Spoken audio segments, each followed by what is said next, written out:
अस्सलाम वालेकुम नाजरीन, प्रोग्राम दूसरा रुख में खुशामदीद। मैं हूं आपका मेज़बान नादिर गुरामानी। नाजरीन, सुप्रीम कोर्ट के मखसूस नशिस्तों के फैसले के बाद आपने देखा कि मुख्तलिफ आरा जो हैं वो सामने आई। हुक्मरान जमात ने खुलकर सुप्रीम कोर्ट के फैसले पर तनकीद की और रिव्यू पिटीशन भी दायर की गई।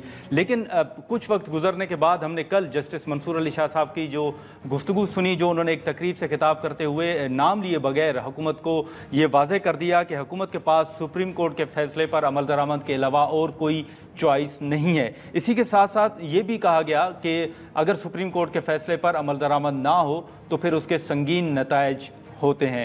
इस हवाले से उन्होंने मजीद भी बात की और कहा कि कोई भी सुप्रीम कोर्ट के फैसले को गलत या सही नहीं कह सकता। जो सुप्रीम कोर्ट फैसला करे उस पर अमल दरामद जो है वो ज़रूरी होता है। ये आइन जो है हुकूमत को या किसी भी फ़र्द को पाबंद बनाता है। इसी के साथ साथ हम अब देखें तो पार्लिमान के अंदर और बाहर अभी भी एक आइनी तरमीम के जो हवाले से मुख्तलिफ जो चेमगोइयाँ हैं वो अभी भी बातें और मुख्तलिफ जो चीज़ें हैं वो सुनने को मिल रही हैं। लेकिन क्या अब अगर मखसूस नशिस्तें हुकूमत को नहीं मिलती, जैसे पहले 2/3 मेजॉरिटी की बात की गई, तो क्या उस सूरत में इस वक्त आइनी तरमीम हुकूमत के लिए मुमकिन होगा या नहीं? दूसरी जानिब अगर हम देखें तो अपोजिशन इत्तेहाद की जानिब से ये तजवीज़ दी गई है हुकूमत को कि शाहिद खाकान अब्बासी साहब की सरबराही में 4 माह के लिए मुल्क में कौमी हुकूमत जो है वो कायम की जाए और वो हुकूमत तमाम जमातों के जो तहफ़्फ़ुज़ात हैं वो तहफ़्फ़ुज़ात दूर करने के बाद मौजूदा हुकूमत इंतखाबात की तरफ जाए। अब ये मुख्तलिफ चीज़ें जो हैं वो चल रही हैं। इन तमाम इशूज़ पर हम बात करते हैं। मुस्लिम लीग नून के सीनियर रहनुमा और साबिक़ वफाकी वज़ीर खुर्रम दस्तगीर साहब हमारे साथ मौजूद हैं। खुर्रम दस्तगीर साहब, बहुत शुक्रिया आपने वक्त निकाला। सर, इस वक्त जो मुल्क में सियासी इस्तेकाम के हवाले से बातचीत चल रही है, मुख्तलिफ अपोजिशन अलाइंस जो है वो भी बना हुआ है और इस वक्त ये एक राय सामने आ रही है कि मुल्क में 4 माह के लिए शाहिद खाकान अब्बासी साहब की सरबराही में कौमी हुकूमत कायम की जाए। आप समझते हैं कि ये तजवीज़ संजीदा नोयत की है, ये मुमकिन है और ये मसले का हल हो सकता है? जी नहीं, देखिए, मुल्क में इस्तेहकाम है सिर्फ इस्लामाबाद में नहीं। चारों सूबाई हुकूमतें अच्छा। पूरे अपने जितनी भी उनको हिम्मत दी है, कुछ में ज्यादा है कुछ में कम है, वो अपना काम जारी रखे हुए हैं। मुल्क में ओवरऑल अमन है। खैबर पख्तूनख्वा में जरूर एक दहशतगर्दी की लहर है जिसकी जिम्मेदारी है कि सूबाई हुकूमत और वफाकी हुकूमत मिलकर उससे निपटें। लेकिन ये जो एक क्राइसिस की फजा खुद मैन्युफैक्चर की गई है, ये दुरुस्त नहीं है। पार्लियामान मौजूद है, जो भी गुफ्तगू करनी है और ऐसा कोई भी फार्मूला है जी। वो तो आइन में ऐसी उसकी कोई गुंजाइश नहीं है। तो लिहाजा पार्लियामान के जरिए ही जाना पाकिस्तान के लिए बेहतर और मजबूत रास्ता होगा। लेकिन खुर्रम दस्तगीर साहब, अब तो पार्लिमान में मुदाखलत की भी बात की जा रही है। कहा जा रहा है कि एक इदारा दूसरे इदारे के काम में मुदाखलत कर रहा है। आप माजी में अगर देखें तो माजी में भी मुस्लिम लीग नून ने यह कहा था कि पार्लिमान को एक शख्स चला रहा है। अभी भी आप देख रहे हैं कि पार्लिमान में वाकई मुदाखलत हो रही है किसी इदारे की तरफ से? नहीं, देखिए, पार्लियामान में मुदाखलत से ज्यादा इशू ये बना है कि पार्लियामान का कोई भी जो एक्ट है या उसका जो कानून साजी है वो मुकम्मल तौर पर इस वक्त अदालतों के रहमो करम पे होती है। यानी जब तक अदालतें जो हैं वो उस पर अपनी कोई राय सबत ना कर दें, वो कानून जो है वो जी। एक मुअल्लक रहता है आलम बरज़ख में। और हमने ये भी देखा है कि अब पाकिस्तान में एक ऐसी रवायत बन गई है कि हर कानून ही चैलेंज होता है अदालतों में। तो यहाँ अदालत जो पाकिस्तान की मुकन्नना है, जो कि अवाम से अपनी ताकत ड्रॉ करती है, उसका जो हक है उस पर अब हर वक्त जो है को शुबहात रहता है कि ये कानून पास हुआ है, पास होगा। यहाँ तक कि अब हमने ये भी देखा है कि आईनी जो तरामीम है उनको वो भी चैलेंज हो जाती हैं। हालांकि अदालत के पास कोई ऐसा हक नहीं है कि वो आइन में तरामीम को चेंज कर सके, लेकिन अदालत ने वो हक भी इस्तेमाल किया है। तो लिहाजा ये एक तनाव अपनी जगह पर मौजूद है और इसका हल जो है वो यही है कि जो सरबराहान है, एक तरफ स्पीकर हैं या वज़ीर आज़म जो लीडर ऑफ द हाउस हैं और दूसरी तरफ चीफ जस्टिस हैं। जी।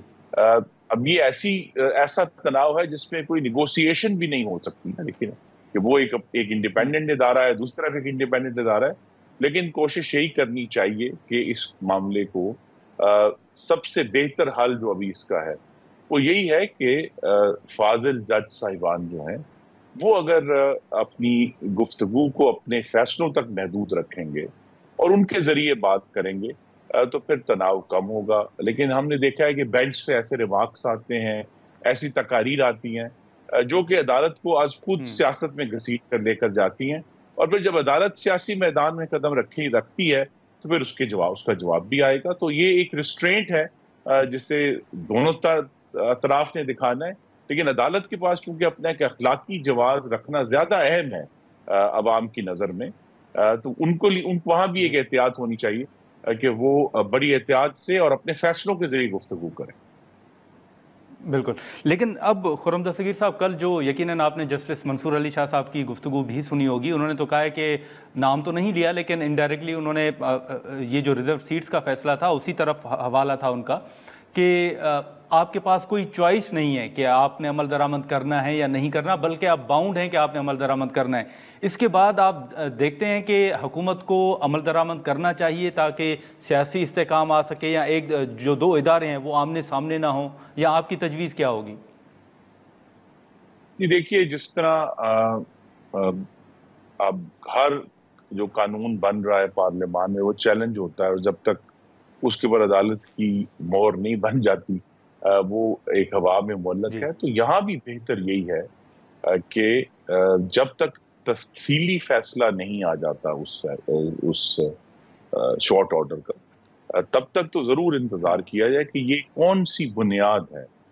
देखिए, जो हमने शॉर्ट ऑर्डर पढ़ा है उसमें कोई आईनी बुनियाद फराहम नहीं की गई कि एक पार्टी को दोबारा से जन्म कैसे दिया गया पार्लियामान में। वो मेंबरान जो पूरा हलफ उठा चुके थे, अल्लाह ताला को हाजिर नाजिर जानकर कोई एक जमात में जा चुके हैं, उनको जबरदस्ती दूसरी जमात में शामिल कराया गया। और सबसे जो उसमें एक और परेशान कुन बात है, कम उस पर गुफ्तगू हुई है कि सुप्रीम कोर्ट पाकिस्तान ने जो पानामा जज का एक बहुत ही नापसंदीदा फैसला था उसको मजीद बढ़ा दिया है कि अब एक नहीं 8 मॉनिटरिंग जज होंगे, और वो किसी वक्त भी अपने चेंबर में, जिसमें अब शफाफियत खत्म हो गई है, उसके बारे में अगर कोई शिकायत है तो सुन सकते हैं। इस फैसले पर बड़े गंभीर सवालात हैं। तो ये भी बेहतर होता कि बजाय ये कि तकरीर की जाए, अब 4 हफ्ते के करीब होने लगे हैं इस फैसले को आए हुए शॉर्ट ऑर्डर को। अब इलेक्शन कमीशन ने रिव्यू फाइल किया है, पाकिस्तान पीपल्स पार्टी ने फाइल किया है, हुकूमत ने फाइल किया है। वो जब तक अदालत उनके फैसले जो उसका रिव्यू नहीं देख लेती तब तक तो जो एग्जेक्टिव है या कौमी असेंबली है, इलेक्शन कमीशन है, उसके पास वक्त है। और दूसरा एक ये भी ज़हन में रखना है कि जब एग्जेक्टिव से कोई बात की जाती है वो एक अलहदा मामला है, लेकिन पाकिस्तान का इलेक्शन कमीशन वो भी उसी आइन की पैदावार है जिसने अदालत को जन्म दिया है, और उसी तरह जो पार्लियामेंट है या स्पीकर ऑफ पार्लियामेंट है उनकी भी एक बड़ी आजादाना और खुद मुख्तार आईनी हैसियत है। तो अदालत का ये कहना है कि जी हम सब के मावरा है, ये भी बड़े अदब से कहूंगा दुरुस्त नहीं। ठीक है, लेकिन खुर्रम दस्तगीर साहब, आपको याद होगा कि माजी में जब इंतखाबात के हवाले से सवालात उठे तो पार्लियामान के अंदर इंतखाबी इस्लाहात की बात हुई, इंतखाबी इस्लाहात हुए भी। अब ये तो हकीकत है कि मौजूदा हुकूमत हो या इवन जो इत्तेहादी जमातें हैं उनके बड़े तहफ़्फ़ुज़ात हैं अदालती फ़ैसलों के हवाले से। आप समझते हैं कि अब जो इंतखाबी इस्लाहात के बाद अदालती इस्लाहात जो हैं वो भी ज़रूरी हैं, और हुकूमत कोई ऐसा इरादा रखती है? जी, इंतखाबी इस्लाहात पहले भी हुई हैं, और जहां तक अपोजिशन का ताल्लुक है, अवाम के मसाइल के हल के लिए पार्लियामान में हम हर वक्त उनसे बात करने के लिए तैयार। अगर महंगाई का मामला है, दहशतगर्दी का मामला है, इलेक्शंस का मामला है, जमहूरियत को बेहतर करने का मामला है, तो हम हर वक्त तैयार हैं। तो इसी तरह जो अदालती इस्लाहात, देखिए अदालत की इस्लाहात होनी है अदालत की खुद मुख्तारी को कायम रखते हुए। लेकिन अगर अदालत की जो प्रोसीजर्स हैं जिनके ऊपर आपको मालूम है कि अदालतों के फैसलों से हुकूमतें उल्ट जाती हैं, जिस तरह 63A का जो फैसला अदालत ने अपना रिवर्स किया 2 साल पहले, इसके नतीजे में मुस्लिम लीग नून की जो हुकूमत पंजाब में कायम हुई थी वो खत्म हो गई। इस तरह के जो फैसले हैं जिनके बराह रास्त सियासी जो है मुज़मरात हैं, उन फैसलों को शफाफ बनाने के लिए जरूर कानून साजी हो सकती है। लेकिन इस वक्त भी जो कानून है वो मौजूद है, और कोई ऐसी शिक हमें वाज़े तौर पर नजर नहीं आ रही जिसको हमें अदालत के हद तक जो है तब्दील करना है। लेकिन ये जरूर है कि अब जो सवालात उठ रहे हैं और दुरुस्त उठ रहे हैं कि जजों की जो सिलेक्शन का तरीक़ेकार है उसको मजीद शफाफ बनाना है। देखिए, जो भी इस्लाहात हमें करनी है वो इस्लाहात का जो फोकस है वो ये है कि जो हुकूमत और हुकूमती इदारों के प्रोसेसेस हैं उनको पहले से मुकाबले में शफाफ बनाया जाए और पाकिस्तान के अवाम के जो हकूक हैं उनको वुसअत दी जाए। वही इस्लाहात जो है वो बेहतर होंगी और उन्हीं पर हम अमल दरामद करेंगे। चलें, ठीक है। खुर्रम दस्तगीर साहब, बहुत शुक्रिया सर, आपने वक्त निकाला। नाज़रीन, मुस्लिम लीग सीनियर रहनुमा और साबिक वफाकी वज़ीर खुर्रम दस्तगीर साहब की गुफ्तगू आपने सुनी। यहाँ पर हम एक शॉर्ट ब्रेक लेंगे और ब्रेक के बाद PTI के रहनुमा ओन अब्बास बप्पी साहब हमें ज्वाइन करेंगे। प्रोग्राम में दोबारा खुशामदीद नाज़रीन। खुर्रम दस्तगीर साहब की गुफ्तगू आपने सुनी। इस वक्त जो तहरीक इंसाफ के हवाले से मुख्तलिफ चीज़ें सामने आ रही थी कि भूख हड़ताली जो कैंप था और इसी के साथ साथ जो अपोजिशन अलाइंस की जानिब से जलसे भी किए गए जिसमें PTI के रहनुमा जो थे उन्होंने भी खिताब किया। अब मुख्तलिफ आरा ये भी सामने आ रही हैं कि अब जो भूख हड़ताली कैंप थी पार्लिमान के अंदर वो अगर ख़त्म की गई है तो आने वाले दिनों में PTI की स्ट्रेटजी क्या होगी, या सुप्रीम कोर्ट की जानिब से अगर रिलीफ मिल भी जाता है जो कि रिव्यू पिटीशन दायर की गई है हुकूमत की जानिब से, तो उसके बाद क्या स्ट्रेटजी होगी। हम इसी मामले पर बात करेंगे। ओन अब्बास बप्पी साहब हमारे साथ मौजूद हैं। ओन साहब, बहुत शुक्रिया। इस वक्त मुख्तलिफ, जैसे मैंने जिक्र किया कि चीज़ें चल रही हैं, भूख हड़ताली कैंप जो है वो भी मेरा ख्याल है कि फ़िलहाल मुअत्तल की गई है PTI की जानिब से। PTI अपने मुतालबात जो है वो तस्लीम हों, इसके लिए क्या करने जा रहे हैं आप आने वाले दिनों में? देखिए, जो भूख हड़ताली कैंप था उसकी वजह कि उन दिनों में सेशन भी चल रहा था, तमाम सेनेटर्स, तमाम पार्लियामेंटेरियंस उन दिनों वहाँ मौजूद थे। अब क्योंकि आहिस्ता आहिस्ता सारी हमारी movement is going towards the ground, हम नीचे ग्राउंड की तरफ जा रहे हैं। 13 अगस्त का जो है ना इवेंट बहुत बड़ा आ रहा है हमारा, और तमाम पार्लियामेंटेरियंस इस वक्त जो है ना वो अपने हलकों में चले गए। 13 अगस्त और 14 अगस्त को 2 दिन के लिए हमने बहुत बड़ी फेस्टिविटीज प्लान करके रखी हुई हैं। लोग अपने अपने हलकों में जाएंगे, वहां पे अपने मेन जगहों के ऊपर रैलीज निकालेंगे, अमन मार्च करेंगे, वॉक करेंगे, गाड़ियों की बहुत सारी एक एक्टिविटीज है। 13 की शाम को भी होगा, 14 के दिन में भी होगा, जिसमें पाकिस्तान के झंडे भी होंगे, PTI के झंडे भी होंगे, और एक बहुत बड़ा हमारा प्लान है। इसके बाद हमने इंशाल्लाह कुछ आने वाले आप देखेंगे कि पूरे पंजाब में सबसे पहला जो जलसा होगा वो जनूबी पंजाब में होगा। उसके लिए हमने अपनी तैयारी कर ली है। वक्त का जो तयन है या जगह का जो तयन है वो इंशाल्लाह हम पॉलिटिकल कमेटी से और अपने सेक्रेटरी जनरल साहब से बात करके वो फाइनल कर लेंगे। लेकिन वो भी इंशाल्लाह आने वाले देखेंगे हम पंजाब में बहुत बड़ा जलसा करने जा रहे हैं। तो इसलिए हमारी जो प्लानिंग थी कि अब चीज़ों को थोड़ा डाइवर्ट किया जाए, नेशनल असेंबली से निकाला जाए, इस्लामाबाद से निकाल के ग्राउंड की तरफ ले जाए। इस वजह से भूख हड़ताली कैंप को फॉर द टाइमिंग डिसकंटिन्यू किया गया जी। बाकी हुकूमत ने प्रेशर, लेकिन ओन साहब आपने उस दिन बिलावल भुट्टो जरदारी साहब की बिलावल साहब का खिताब जो है प्रेशर बिजली के बिलों का है, प्रेशर किसानों की गंदम का है, प्रेशर अमन अमान का इशू है, बहुत सारे प्रॉब्लम्स हैं। सो तहरीक इंसाफ उनके लिए एक बहुत शायद इतना बड़ा चैलेंजिंग टास्क नहीं है जितना पाकिस्तान में जो एक मौशी इशू बन गया पाकिस्तान की 25 करोड़ आवाम के लिए, वो एक बहुत बड़ा इशू। आई एम श्योर कि उनके पास हैंडल करने के लिए कोई तरीका नहीं है सिवाय कि 9 मई का एक बार एक फलसफा बेचा जाए और उनको याद कराया जाए, हजूर ये 9 मई वाले असल जो वफादार है तो हम पे ध्यान रखिएगा। इसके अलावा इनके पास कुछ नहीं बेचने को। उन साहब, जो बिलावल साहब ने उस दिन खिताब किया और उन्होंने कहा कि PTI को जितना रिलीफ मिल रहा है अदालतों से, उस हवाले से उन्होंने तनकीद की। आप समझते हैं कि हुक्मरान जमात जो कह रही है कि आपको कानून और आइन से हटके रिलीफ मिल रहा है, ये हकीकत है? आप समझते हैं कि ये तनकीद जायज़ है? आई थिंक ये बेला वजह तनकीद है। उसकी वजह बड़ी सिंपल सी है जी कि आप ये देखें कि अदालतों से जो रिलीफ मिला है वो अगर वो कह रहे हैं महफूज नशिस्तों के वाले से, तो वो तो हमारा राइट है, इसमें कौन सी बड़ी बात है। अगर आप जस्टिस फाइज ईसा का पहले ही स्टेटमेंट सुन लें जब इन कैमरा ने फरमाया था कि जी मैंने तो ये कहा था कि जी इलेक्शन कमिश्नर जो है ना वो इनका बल्ले का निशान वापस ले लें। PTI पे तो कोई पाबंदी लगाई थी, लेकिन इलेक्शन कमीशन ने PTI पे पाबंदी लगा दी, उनके हमारे नॉमिनेशन पेपर लेने से इनकार कर दिया। जो इलेक्शन कमिश्नर के पास जाते थे लोग कहते जी कागजात एडमिट करें, वो कहते थे कि कागजात नहीं हो सकते क्योंकि आपकी जमात तो एग्जिस्ट ही नहीं करती। सो बेसिकली जो हमें ये फैसला दिया गया जिसको बेसिकली आज कहते हैं ना कंप्लीट जस्टिस, वो तो हमारा राइट था। और कौन सा मिला? अगर आप समझते हैं कि इद्दत जैसे केस में खान साहब को सजा होनी चाहिए थी, या तोशा खाना वाले केस में, या साइफर जैसे स्टूपिड जैसे केस में सजा होनी, मतलब कोई जाहिल सा शख्स भी बिलीव नहीं कर सकता कि ऐसे ऐसे केसेस में किसी को सजा हो भी सकती है। सो एंड पे अब बचा उनके पास सिर्फ लेकिन नौ महीने, अब अगर आप समझते लेकिन ओन साहब लेकिन अब तो जो पीटीआई के तहफ़्फ़ुज़ात थे कि शायद हुकूमत जो है वो आईनी तरमीम का इरादा रखती है, ये चीज़ मगोइयाँ तो अभी भी हो रही हैं पार्लियामान के अंदर और बाहर भी। क्या पीटीआई अभी भी समझती है कि हुकूमत कोई ऐसा इरादा रखती है? देखिए, आईनी तरमीम के लिए तो उनको 2 तिहाई अक्सरियत चाहिए, इससे तो हो नहीं सकता। अभी जो उन्होंने इस वक्त जो हमसे कवानीन पास करवाए हैं इस वक्त, इलेक्शन अमेंडमेंट एक्ट जो सेनेट से और नेशनल असेंबली से बहुत उजलत में पास करवाया गया, उसका मकसद तो सिर्फ और सिर्फ सुप्रीम कोर्ट के उस फैसले को जो कि महफूज निश्चित उसको रोकना था। जहां तक आप कह रहे हैं कि कॉन्स्टिट्यूशनल अमेंडमेंट, तो वो 2 तिहाई अक्सरियत इनके पास अवेलेबल नहीं है। हिफाजती जो महफूज नशिस्तें हैं, अल्लाह ना करे अगर इनको मिल भी जाए, कभी नहीं मिलेंगी, तब भी ये 2/3 अमेंडमेंट नहीं कर सकते। उसके लिए इनके पास कोई खास मैंडेट नहीं है। सो सिवाय एक्सटेंशन का शोशा छोड़ने के अलावा और किसी को अट्रैक्ट करने के अलावा इनके पास और कुछ नहीं है। कोई कॉन्स्टिट्यूशनल अमेंडमेंट कम से कम इस मैंडेट के साथ, जो चोरी के मैंडेट के साथ बैठे, इनसे करना बहुत मुश्किल हो जाएगा, आई एम श्योर। नाज़रीन, यहाँ पर एक शॉर्ट ब्रेक लेते हैं और ब्रेक के बाद हम यहीं से गुफ्तगू को आगे बढ़ाते हैं।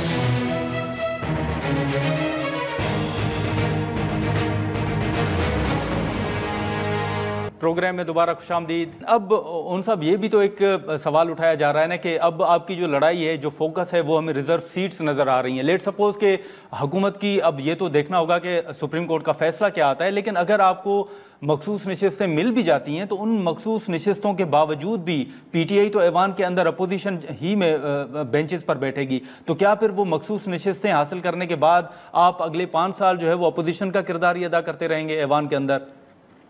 देखिए गुरबंद साहब, कभी भी सियासत में कोई चीज हरफ आखिर नहीं होती। आज का दिन बड़ा पुरअमन लग रहा होता है, कल सुबह बहुत बड़ा इंतशार फैल जाता है। चीजें आज से कुछ अर्सा पहले शायद बांग्लादेश में भी हसीना वाजिद ने भी एक्सपेक्ट नहीं किया होगा कि इतनी बड़ी जॉब कोटे के सिलसिले में जो चीजें शुरू हुई थी वहां पे वो जाके उसकी पूरी वजारत उज़्मा लेके चली गई। तो पाकिस्तान में ऐसे कोई चीज है, किसी भी रियासत में ऐसी चीज नहीं होती कि आज क्योंकि जी महफूज नशिस्तें मिल गई फिर 5 साल, ऐसा नहीं होने लगा। पहले नशिस्तें मिलेंगी, नशिस्तों के बाद अगर आपको मैं नंबर काउंट बताऊं तो पंजाब में अगर महफूज नशिस्तें मिल जाती हैं और ट्रिब्यूनल के फैसले हो जाते हैं तो हम तो पंजाब में हुकूमत बनाने जा रहे हैं। और मैंने एक डेडलाइन दे रखी है कि 30 अक्टूबर 2024 के बाद आपको मरियम नवाज शरीफ चीफ मिनिस्टर पंजाब नजर नहीं आएंगी। वफाक में शायद हमारे पास नंबर्स ना हो, लेकिन हमारे पास पंजाब में 180 के करीब सीटें हो जाएंगी। तो शायद पंजाब में जो वजारत आला का उम्मीदवार है वो पाकिस्तान तहरीक इंसाफ का होगा। अगर पंजाब में हमारे पास वजारत आला आ गई तो इस्लामाबाद में बैठ के शहबाज शरीफ अकेले क्या कर सकेंगे, क्योंकि सारा जो वेब बनाया गया था, पूरा ये जो कॉन्स्पिरेसी एक प्लान बना था, वो तो मरियम नवाज शरीफ को नवाजने के लिए। अगर मरियम ही हुकूमत में रही तो मुझे नहीं लगता सिस्टम रोल बैक करने वाले या सिस्टम बनाने वाले वो शायद बहुत ज्यादा डिसअपॉइंटेड हो जाएंगे। आई एम श्योर कि फ्रस्ट्रेशन में कोई गलत काम ही ना शुरू कर दें। लेकिन अब जो जस्टिस मंसूर अली शाह साहब का कल आपने खिताब यकीनन सुना होगा, उसके बाद आप समझते हैं कि हुकूमत के पास वाकई ऑप्शन नहीं है, क्योंकि कानूनी माहिरीन के मुताबिक जो भी फैसला हो उस पर ये तो कहा जा सकता है कि ये मुनासिब है नहीं है और उस पर रिव्यू पिटीशन भी दायर की जाती है। तो आप नहीं समझते कि वाकई ऑप्शन तो मौजूद होता है कि उस फैसले पर तहफ़्फ़ुज़ात का इज़हार करने के बाद कोई भी जो फ़र्द हो वो रिव्यू पिटीशन जो है वो दायर कर सकता है?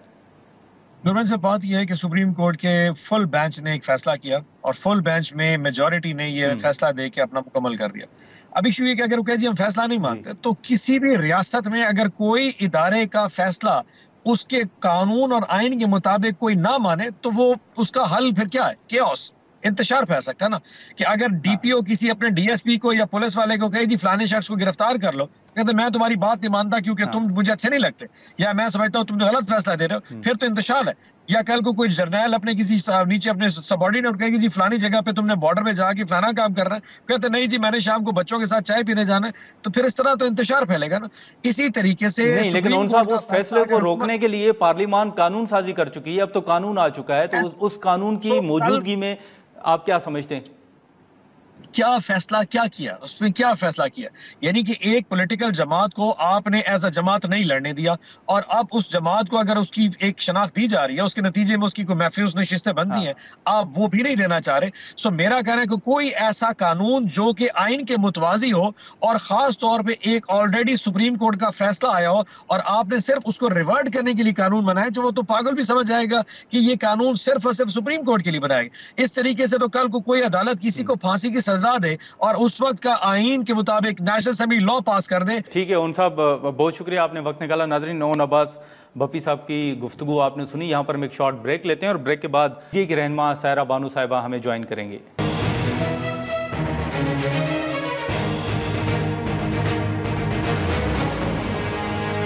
प्रोग्राम में दोबारा खुशामदीद नाज़रीन। खुर्रम दस्तगीर साहब और ओन बपी साहब की गुफ्तगू आपने सुनी। अब इस वक्त GDA की सीनियर रहनुमा सायरा बानू साहबा हमारे साथ मौजूद हैं, हम उनसे गुफ्तगू करेंगे। बहुत शुक्रिया सायरा साहब, आपने वक्त निकाला। इस वक्त मुख्तलिफ चीज़ें चल रही हैं। पहले रिजर्व सीट्स के हवाले से जो सुप्रीम कोर्ट का फैसला आया, उस फैसले के खिलाफ हुकूमत इस वक्त उन्होंने रिव्यू पिटीशन जो है वो दायर की हुई है। उस पिटीशन के बाद कल जस्टिस मंसूर अली शाह साहब का खिताब आपने सुना होगा। ये सारी चीज़ें देखने के बाद आप क्या देख रही हैं सूरत हाल के, किस तरफ सूरत हाल जा रही है? अस्सलाम वालेकुम। किस तरफ सूरत हाल जा रही है? बहुत बेनज़ीर साहिबा के क्लिप आंखों के सामने से गुजरा था कि नून लीग का वतीरा है कि वो पहले तो इदारों को ये रकमाल बनाने की कोशिश करते हैं और उसके बाद उस इदारों में तसादुम चाहते हैं। अगर हम शुरू से पॉइंट टू पॉइंट से देखें तो ये जो पहले 16 माह पहले हुआ रिजीम चेंज के बाद और जिस तरीके से नून लीग बेनिफिशरी रही इस सारे सिस्टम में, जो भी इसके समरात आए, तो ये देख के तो उनकी जो भी कही हुई बातें हैं वो तो मुझे सही लगती हैं कि एक वो कहते हैं ना कि तसादुम या टकराव, और वो भी इदारों में, कि ज़ाहिर 2 ही इदारे हैं, बाकी इदारों को तो हम इतना मतलब जैसे वो होता नहीं है। उनमें ये टकराव इस मुल्क के लिए, इस मुल्क की सालमियत के लिए किसी सूरत भी सही नहीं है। और मसला ये है कि वो डायरेक्ट उन 2 इदारों का मैटर भी ऐसे नहीं है, उसकी जो बेनिफिशरी है वो सियासी जमातें हैं। तो हर फोरम पर यही पैगाम है कि खुदा के वास्ते इस मुल्क पर रहम कर लें। अब जैसे आपने रिजर्व सीट का कहा, तो देखिए अब इतने लोग बातें कर चुके हैं कि मैं भी वही बात दोहराऊं कि जिस तरीके से निशान लिया गया और फिर ये जो सारा कुछ हुआ, असेंबली में ऐसे मेंबरान बैठे हुए कि जिनका ताल्लुक तो वो बैठते तहरीके इंसाफ की तरफ है, लेकिन काफ लीग को एक सीट दी हुई है। आपने देखा होगा आलिया कामरान साहिबा ने एक JUI की जो रिजर्व सीट वाली खातून पर उन्होंने पॉइंट आउट किया था कि ये एलियन है, खुदा जाने कहाँ से आई है, वो भी नहीं पता। तो मुझे समझ नहीं आ रही कि ये सब कुछ चल क्या रहा है कि अगर लेकिन सायरा साहबा, अब जो है मौजूदा जो पार्लिमान है उसमें मुदाखलत की बात की जा रही है। उस दिन बिलावल साहब ने खिताब किया, उन्होंने भी कहा कि PTI को रिलीफ मिल रहा है, पार्लिमान में मुदाखलत की बात की। आप वाकई देख रही हैं कि पार्लिमान में मुदाखलत वाकई हो रही है, या हुकूमत जो चाह रही है वो तो कानून साजी हो रही है? तो देखिए, कल चीफ जस्टिस साहब ने भी तो कहा था ना कि उन्होंने तो बाकायदा नाम लेके बोला कि क्या ये इदारे जर्नल्स और ब्यूरोक्रेट ने रकमाल बना लिए। बिलावल साहब ने अदलिया के लिए कहा और फिर 3-4 और बातें भी कही कि वो क्या बंद बनाएंगे या टमाटर के रेट्स तय करेंगे। तो अब आप देखिए ना कि यहाँ पर भी तो क्या हो रहा है, दूसरे इदारे में कॉर्पोरेट फार्मिंग हो रही है और बाकी सब चीजें हैं हर चीज में। और उन्होंने मुस्कुरा के कहा भी था कि क्या ये छोड़ दे। तो ये सियासतदानों की ही कमियां हैं कि वो नादिर साहब के वो कहते हैं कि जब आपके खेमे में कोई ऊंट आके बैठ जाता है और उसके बाद हम कोई दूसरा ऊंट ढूंढते हैं कि उसके कंधों पर सवार होकर अपना खेमा वापस ले सकें, तो ये सर्कल चलता ही रहता है। वरना तो आपने जो 3.5 साल हम लोगों ने इनकी तकरीर सुनी और इनकी जो गुफ्तगू थी, मैं तो इनके साथ काफी हद तक सहमत भी थी कि किसी की मुदाखलत नहीं होनी चाहिए।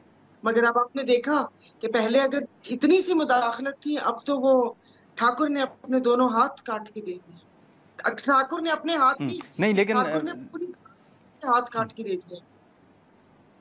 नहीं, लेकिन ये जो पार्लिमान में मुदाखलत का एक हमें हमेशा जो बात होती है सायरा साहबा, ये बात पुरानी है। जब आप हुकूमत में थे, जब आप इत्तेहादी थे, उस वक्त आपको याद होगा कि मरियम साहिबा कहती थी कि पार्लिमान को एक शख्स चला रहा है। ये जो उस वक्त आपने फैसले किए थे पार्लिमान में मुदाखलत के हवाले से मैं पूछ रहा हूँ कि उस वक्त जब आप हुकूमत में थे, इत्तेहादी जमात थे, उस वक्त कितनी मुदाखलत थी? आपने कितने फैसले आप समझती हैं कि दबाव के अंदर किए? नादिर साहब, अगर हम बहुत पहले चले जाए तो मुझे देखिए कहते हैं कि इस मुल्क में जमहूरियत है। देखिए, जमहूरियत तो है ही नहीं ना। आमरीत के साये के तले जमहूरियत नहीं पनपती। एक जमहूरियत आई जनरल अयूब के बाद, दूसरी जनरल ज़िया के बाद। मुशर्रफ साहब ने पार्टियों के हिस्से बखरे किए और उसके बाद 2018 में बाजवा साहब का जो किरदार था वो हमने देखा। वहां पर भी मेरे तहफ़्फ़ुज़ात होते थे। ये नहीं कि मैं आप ये कहें कि मैं अगर कोई बात नहीं की तो मैं सुम्मुन बुकमुन उम्युन होके बैठी हुई थी। तो मुदाखलत नहीं होनी चाहिए, लेकिन अब आप मसला ये है कि अगर कोई आप बयानात देखें ना, आप 2012 का देखें, उसमें कहा कि आज से हमारी सियासत में मुदाखलत नहीं होगी। बाजवा साहब ने जाते जाते जी फरवरी में कहा कि यहाँ पर मुदाखलत नहीं होनी चाहिए। भाई मुदाखलत है, मुदाखलत जब से पाकिस्तान बना है तब से मुदाखलत है। अब ये मुदाखलत खत्म कैसे होती है, ये सियासतदानों ने ही करनी है। लेकिन मसला ये है कि जो जिसका इक्तदार या कुर्सी डामाडोल होती है वही फिर हाथ देता है कि लीजिए हमारा हाथ पकड़े। तो मैं नहीं समझती कि इतनी जल्दी मुदाखलत खत्म होगी। जी लेकिन सायरा साहब, अब अपोजिशन अलायंस जो है, महमूद खान अचकज़ई साहब वो ये तजवीज़ दे रहे हैं कि मुल्क में कौमी हुकूमत जो है वो कायम की जाए शाहिद खाकान अब्बासी साहब की सरबराही में। आप राब्ते में थे PTI के साथ, GDA जो है वो क्या समझती है? और तहरीक का भी कहा गया था कि शायद ईद के बाद या कुछ माह के बाद जो है वो तहरीक भी शुरू की जाएगी। आप समझती हैं कि नेशनल गवर्नमेंट जो है वो मसले का हल है, या GDA क्या सोच रही है? देखिए, अब आपको पता है कि GDA की बहुत दूर की नजर है और गौर बारीक बीनी से हालात देखते हैं। हम पे इल्जामात भी बहुत सारे हैं। हाँ। तो ये सारी नेशनल गवर्नमेंट में कौन होंगे? यही लोग होंगे। मतलब कहीं की ईंट उठाएंगे आप, कहीं का रोड़ा, और फिर उसके बाद एक भानुमती का कुंभा छोड़ेंगे। यही वापिस से यही चेहरे, यही सारा कुछ आना है। और नए इलेक्शन की जो बात कर रहे हैं, तो मुझे आप बताएं कि गरीब कौम कर्जों के तले पिसी हुई कौम का आपने 80 अरब रुपया पीछे 2024 के जो अभी फरवरी में इलेक्शन हुए उसमें लगा दिया।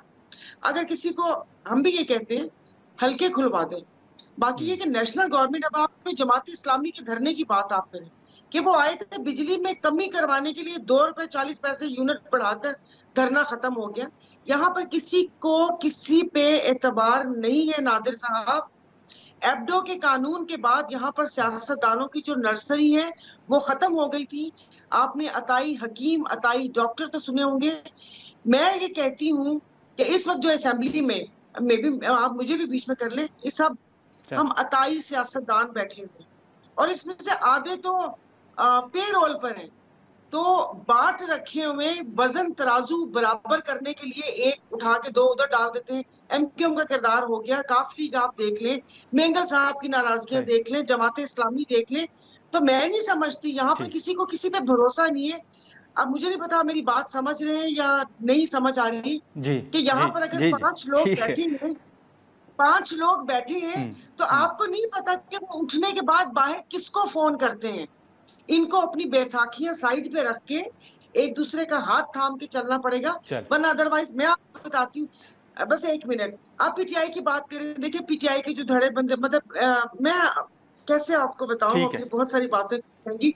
एक दिन फोन आता है असद कैसर साहब का, दूसरे दिन फोन आता है खोसा साहब का, तीसरे दिन किसी और का फोन आ गया। तो आप मुझे बताएं, जो हमारी पार्टी की आदत है, ये तीनों खुद ही सर जोड़ के बैठ जाए कि तीनों में से मिलके फोन करना है या पीर मंगल बुध रखा हुआ है फोन करने के लिए। चले ठीक है सायरा साहबा, बहुत शुक्रिया सायरा साहबा, आपने वक्त निकाला। नाज़रीन, बानो साहिबा की गुफ्तगू आपने सुनी। अब देखें कि आने वाले दिनों में इन तमाम चीज़ों पे क्या डेवलपमेंट सामने आती है। आज के प्रोग्राम में इतना ही, इजाज़त दीजिए, अल्लाह हाफ़िज़।